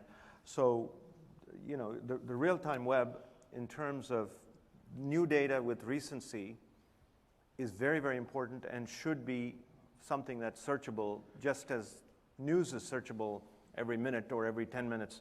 I think the Google index searches news as often as every 10 minutes. And even that is an index that's of huge size. I mean, the scale of these problems, when you think of the back end of it, of making sure that you're able to have the index complete its search and then get it across the edge of the network, is not a trivial problem. So we could sit here and say, let's keep creating more data. And the other problem, I think, with the real-time web is it has to be not overrun by spam. So there's a great risk that it is going to be less useful if it gets overrun by spam. And we already have the beginnings of that problem. So, I'd make those two comments, but I'm not going to disagree that the real-time web is not important. It's very, very important for a number of reasons. You would know, for example, if there's a a particular event happening in a part of city where there's a traffic congestion, or there is a water leak of a main on a particular street and you want to bypass it. I mean, somebody twittering on that is very useful to you. Or other, any other type of information that you value recency on is very, very useful. So that said, I think the question of peer-to-peer without a business model, I don't think exists as a viable opportunity, and I haven't seen those emerge. And that's, I think, ultimately going to be the fuel to regenerate sort of peer-to-peer as a big opportunity for entrepreneurs in the room. But Ram, I did extend it to applications of crowdsourcing. If you think of crowdsourcing as an operating system or a platform, then Right. applications of crowdsourcing are important. And I am about to talk about the application economy, and the crowdsourcing applications are one of them. The challenge is, how do you, I mean, a lot of these will be small companies with 3 to 5 to 10 people where the proprietor takes home $500,000 a year. It isn't necessarily, if you aggregate all of them, maybe there's a big opportunity. But today, there are multiple small opportunities. This is a really important point. I think not every business has to make sense for venture capital. Right. In fact, the most robust and interesting businesses are the businesses that let somebody get into business for themselves, like eBay did, make $10,000 a month and sort of have a good living. And in fact, it somehow feels like the iPhone application set will be that kind of model. Exactly. Where there's lots of people who could successfully build businesses and live off those applications, but there isn't a Microsoft to emerge out of that. Right. Our hosts are flashing a sign saying I must move on. So, do the members of the Churchill Club believe in Steve's trend as Steve expressed it, not as Vinod edited and improved it? Yeah. I think that, well, it's green. It's green, Steve. With quite a few dissenters. It's clustered though. There's some haters. Yeah, there's some kinda over there. haters. There's got a pool of hatred in there. Well, at least it's real-time data. You have the dullest trend of the evening. Yes, to thank read you, out. Jason. I appreciate this. Yeah. Which Can I we know. I skip this carefully one in the organized interest of it, so time? Steve. Yeah, let's skip this one. A Wrong. real-time vote. Yeah, I always do what Vinod says. Let's keep moving. Yeah. Okay, this is about healthcare? Are we Healthcare. voting against it? Yeah, we've already voted. All right, So we're done Ram, then. on to you. go to 9. Ram. Okay. So what I want to talk, first of all, I have, Your slide set is behind. What go? There we go. There we go. so first of all, I don't have a company or a particular portfolio business in this segment, so I'm not trying to promote anything here. So that's the spirit of full disclosure. The other thing is I noticed in 2008 there were 3 mobile things mentioned in some form or another. What this aims to do is to build on applications on top of mobile and social networks, which are sort of converging into one big opportunity. So the crowdsourcing part of this is what Vinod was talking about as far as applications on top of crowdsourcing. And then the mobile piece is what happens with the iPhone world and the app stores and so forth. So why is this important? Other than advertising, almost all of the success of the internet today rests on one single business model, which is ad-based.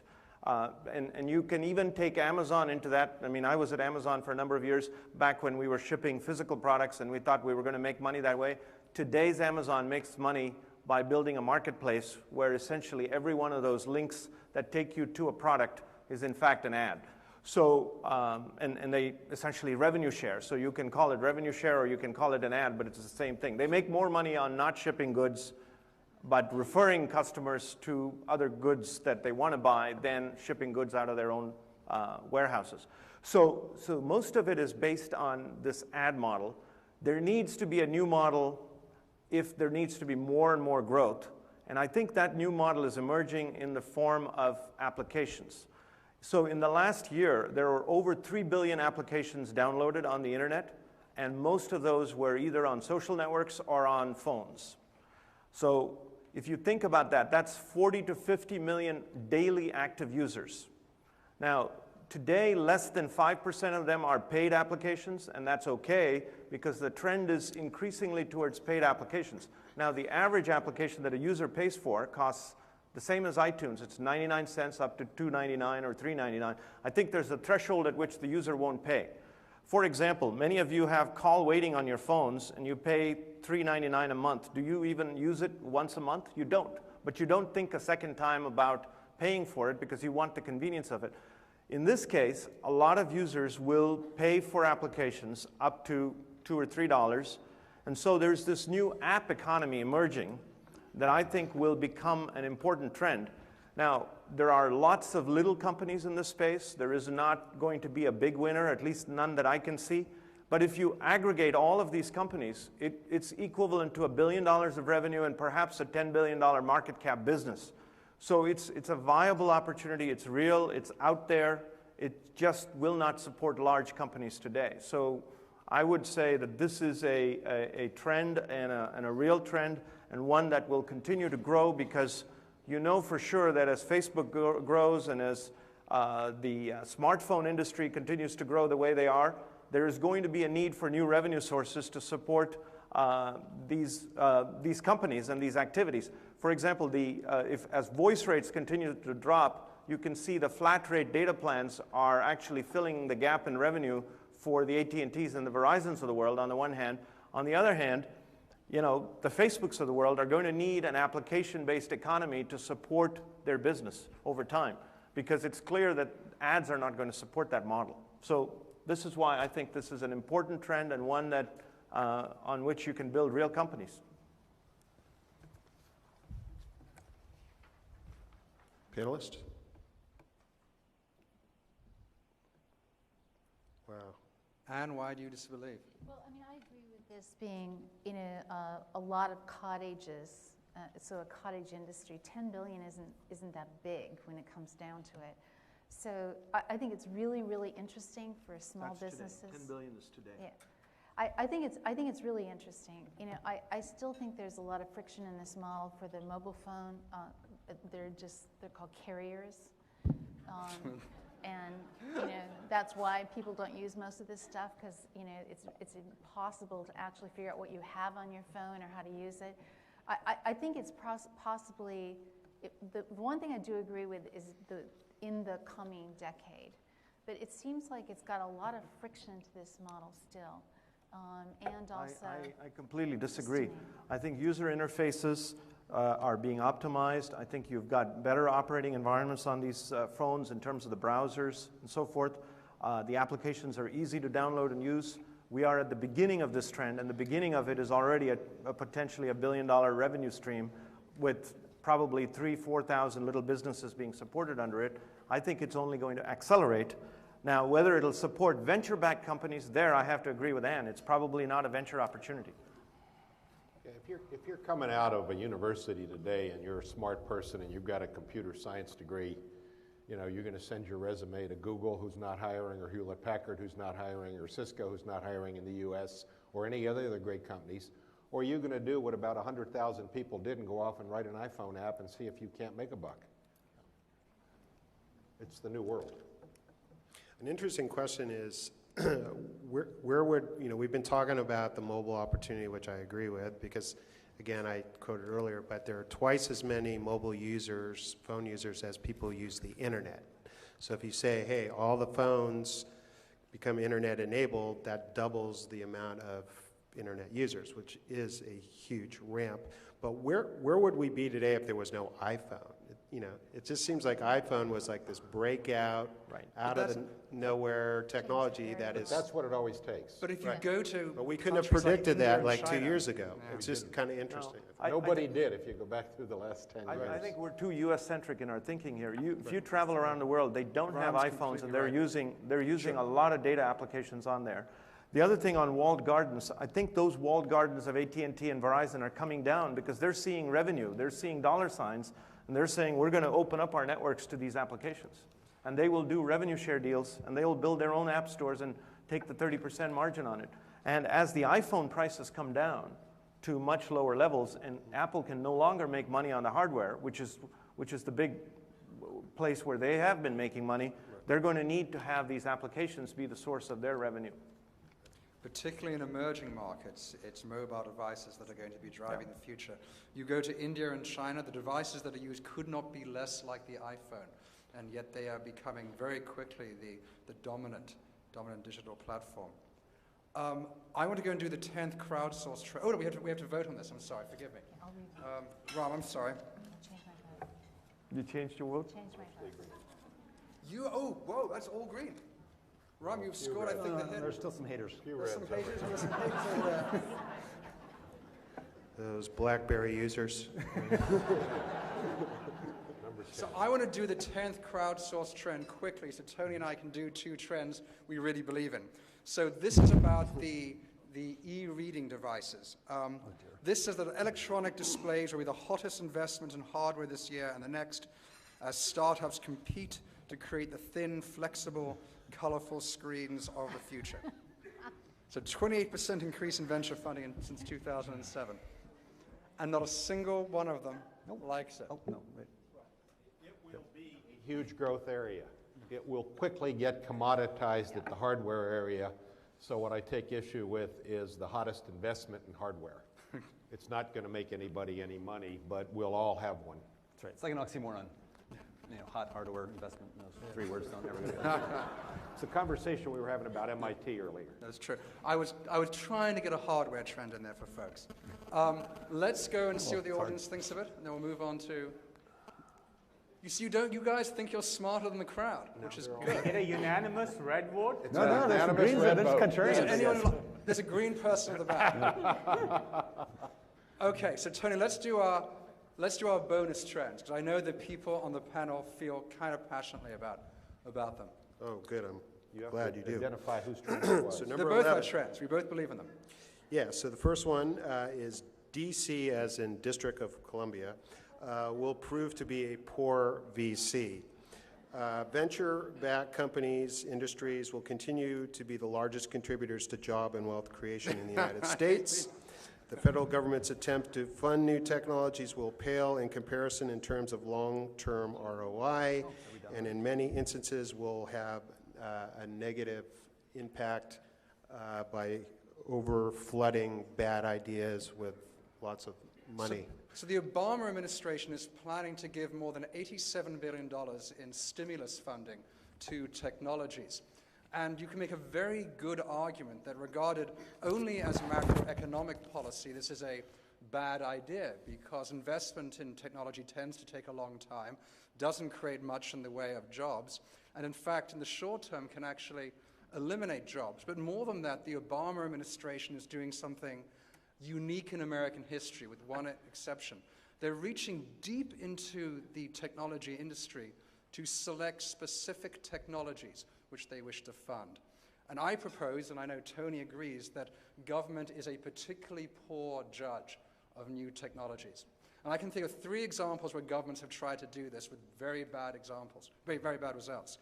Ethanol in this country in the 70s, which has laden us with a 25-year history of subsidizing a fundamentally uneconomical fuel. The French government decided that they thought the internet was simply too Anglo-Saxon and capitalist and funded Minitel, which had no other effect than simply to retard the growth of the internet in China over decades.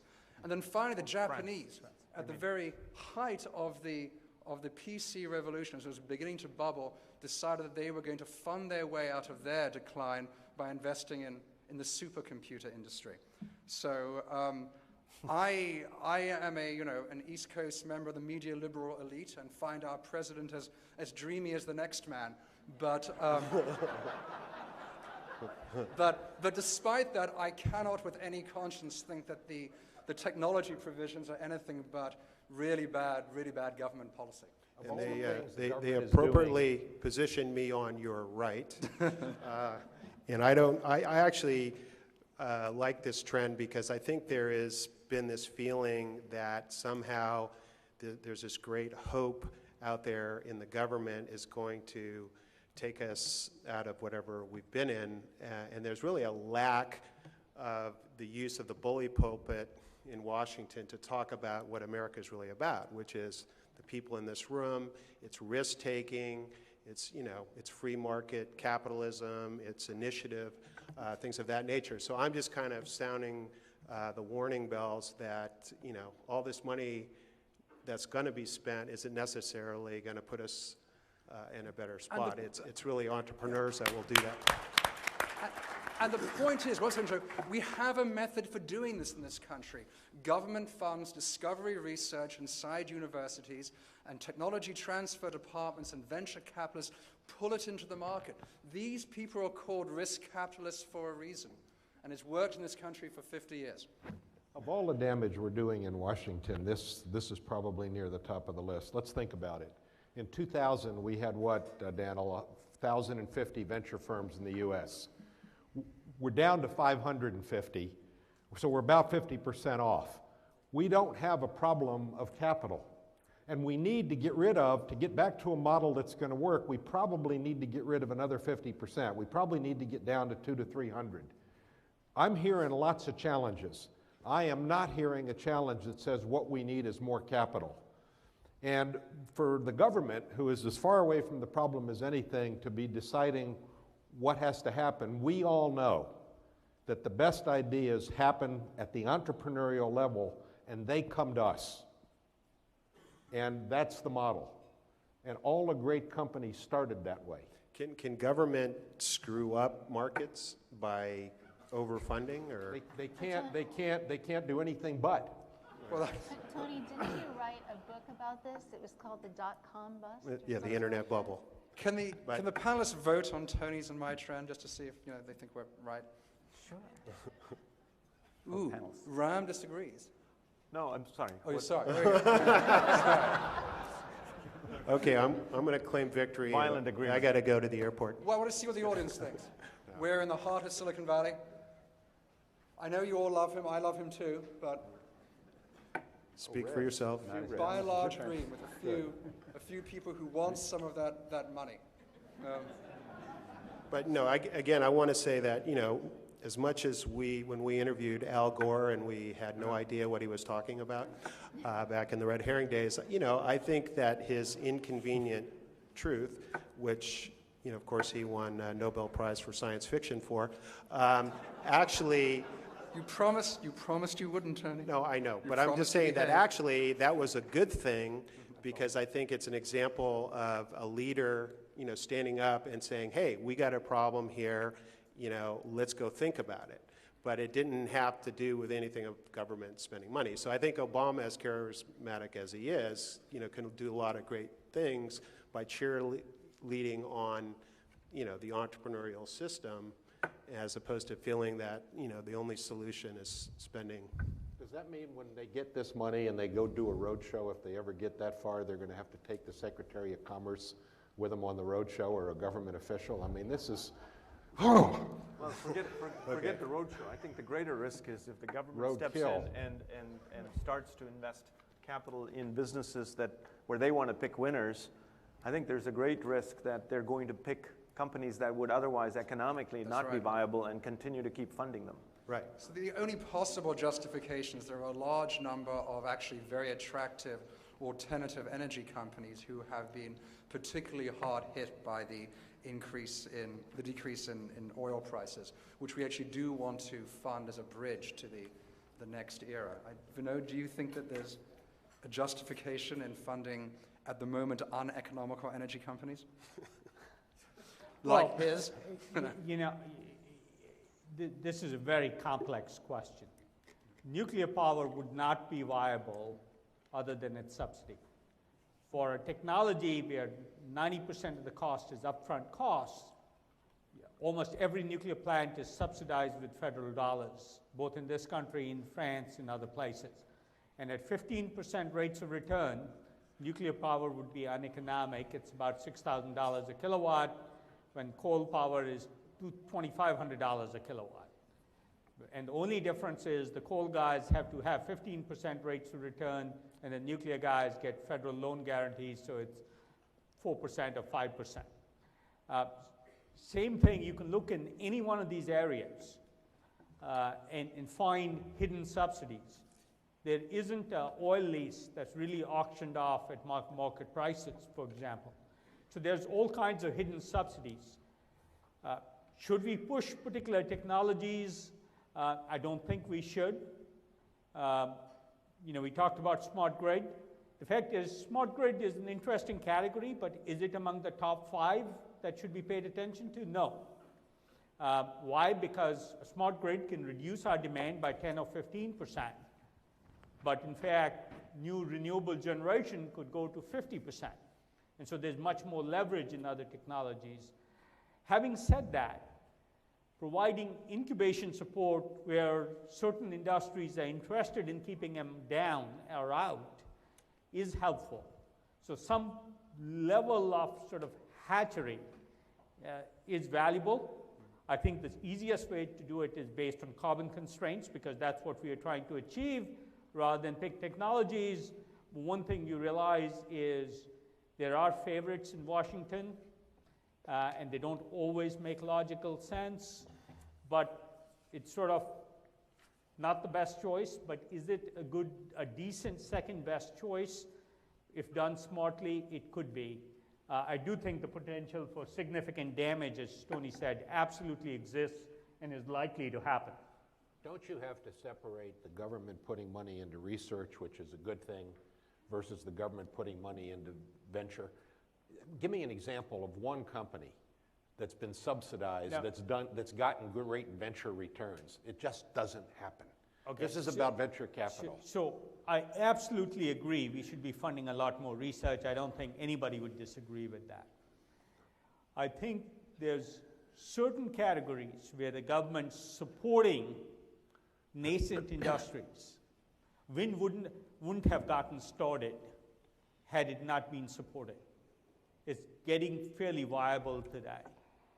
I don't think solar would have gotten started had it not gotten some startup help.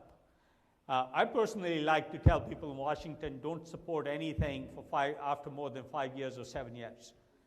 Cut it off, give it technology a chance to hatch, then cut it off. But it is a delicate balance because there are all kinds of entrenched interests.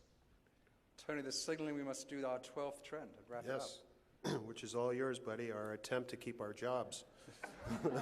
The rumors of the demise of the reporter have been much exaggerated. So, Tony and I accept that there will be a terrible clearing in journalism, that many much-loved newspapers and magazines will deservedly close. And we accept it's going to be tremendously unpleasant for media professionals and journalists everywhere. But we disagree with the conventional wisdom that experts and sources using blogs and the tools of citizen journalism can simply replace the work of trained journalists who invest time, money, and some degree of expertise in a subject matter, because in the end, journalism is a collaborative process amongst professionals, tremendously laborious, and the comparative advantage of magazines and newspapers are people like him, who know how to write a good story and tell it elegantly in a way that commands interest and debate. Jason, it seems to me it's a perfect example of the centralized model going to a distributed peer model, right? You're just not going to have the New York Times as your umbrella. The only thing I would disagree with is the notion that it can't be a blogger. I mean, you will see a next generation Tom Friedman-like brand emerge as a blogger. So I think you sort of err in calling him a reporter versus a blogger. Well, it's not a binary opposition, so it's a false choice to say we may have either one or the other. There will be millions of bloggers who will arise to continue to surprise and delight audiences, but I think there is still a place for journalists existing inside coherent businesses, even if those businesses are going to look very, very different from they have historically.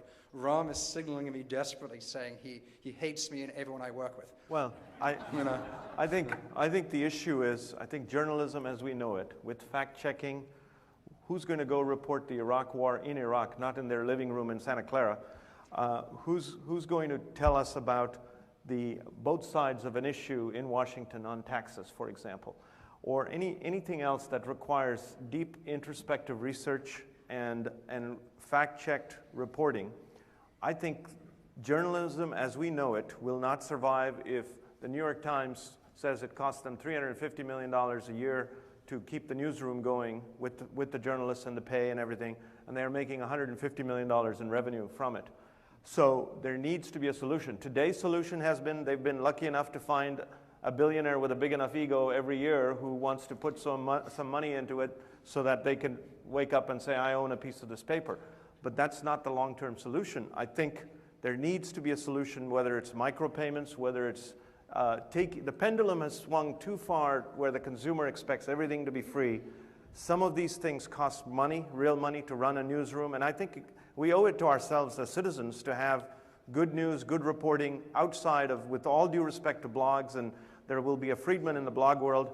I would still like to see fact-checked news in some form. It doesn't need to be in the print form. It can be on the web and completely only on the web, but it needs to be paid for in some form by consumers, or else the ad model alone cannot support it. Here's the good news that I found when I was researching the millennials, this generation. By far and away, they are the largest consumers of news in history comparing to other generations, i.e., they spend about twice as much time reading news as we do. They just read it online. But they consume news, pure real news, in addition to blogs. And so they're preconditioned to keep that going. The question is, what will be the payment source that funds it? Yeah, we're talking here about the survival of quality journalism, right? But I mean, whether you call it newspapers or something else. The good news is they want it. Yeah. Yeah. Every day, 40 million people read news online. And the weekly traffic of the New York Times website is 14 million people. If we can't build a business around that, then there's something wrong with us. Last week I spent time with my nephew who's 23, and he recently married his new wife who's 23, and they're both journalism majors. So they graduated 2 years ago, and so they're of this era. How they do their work is very different, but they see themselves as journalists. Their stories are tighter, they're tooled more rapidly. The pace at which they have to do the research and impact quality writing. They both have jobs, but how they perform their jobs as a journalist major and the tools they use. My nephew has a Blidget that he uses on the site that he writes for. His wife writes for 3 family-run magazine chains in Minneapolis, Minnesota, and so she probably writes. She writes about the same amount of time that you would have done as a journalist, but she writes a tremendous number of pieces, and she still researches them. So the pressures on a career here and sort of the compactness and velocity that they have to perform the work and the tools of how they deliver it are dramatically changed. That's true. Great. Should we ask what the audience thinks before we invite Karen up to thank everyone? Do you love Tony? Hey, this is my club, man. Come on, better. That got them to vote the right way. Actually, it's lots of about haters. 70%. About 70% of love. Okay, well, at this point, you have something else to say, Joe, or no? Okay, I think this is probably the most educated session we've had, because everybody got to pick one trend rather than 2, and so they had their best one. Our crowd ones bombed for the most part, so That's because we're smarter than the crowd in here. Right, which is an interesting point here, but we just want to thank, we know that y'all are extremely busy. The crowd ones for those reporters. Yeah, with those reporters. But you're all busy, and this is a great event. As founder of the Churchill Club, I appreciate coming back every year. We hope to see you next year, and want to thank you all and bring Karen Tucker up to do the closing remarks. But let's hear it for our distinguished panel.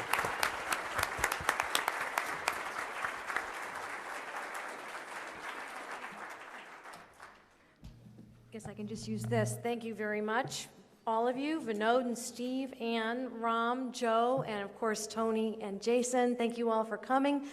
We do have for your collection a Churchill Club t-shirt. We hope you will wear it with fierce pride.